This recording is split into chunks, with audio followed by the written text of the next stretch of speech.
આપણા સૌના વાલા શ્રી ગણપતિ બાપા, જેને આપણે સૌ ગજાનન, વિઘ્નહર્તા, સિદ્ધિ વિનાયક, લંબોદર એવા અનેક નામથી ઓળખીએ છીએ. આ સુંદર કૂણું ઘાસ, જેને આપણે સૌ દુર્વા તરીકે ઓળખીએ છીએ.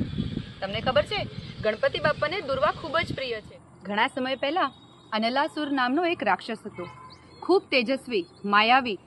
આ રાક્ષસે સ્વર્ગલોકથી લઈને ધરતીમાં બધી જ જગ્યાએ હાહાકાર મચાવી દીધો હતો. દેવતાઓ, ઋષિમુનિઓ, મનુષ્યો જ્યાં પણ તપ કરતા હોય, હોમ હવન કરતા હોય, ત્યાં આગળ એ લોકોને વિઘ્ન ઊભા કર્યા અને ઋષિમુનિઓને જીવતા ગળી ગયો. અનલાસુરના અત્યાચારથી ત્રસ્ત થઈને ઋષિમુનિઓ દેવાધિદેવ મહાદેવ પાસે પહોંચ્યા અને તેમને અરજી કરી કે હે મહાદેવ, અમને કોઈ રસ્તો બતાવો.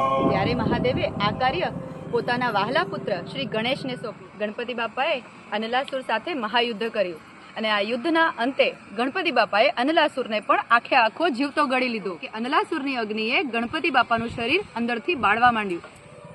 ત્યારે કશ્યપ ઋષિએ ગણપતિ બાપાને 21 તાતણા દુર્વાના ખવડાવ્યા અને ત્યારે ગણપતિ બાપાની શરીરમાં જે અગ્નિ જ્વાળાઓ હતી તે શાંત થઈ અને એમનું શરીર શીતળ થયું. અને એવું કહેવામાં આવે છે કે જે પણ વ્યક્તિ ગણપતિ બાપાને 7, 21 એવા તાતણા દુર્વાના ચડાવે છે, એની જિંદગીમાં પણ એટલી જ શીતળતા મળે છે અને ગણપતિ બાપાની અખૂટ પ્રસન્નતા સાથે ઘણા આશીર્વાદ એમને મળે. બોલો ગણપતિ બાપા મોરિયા.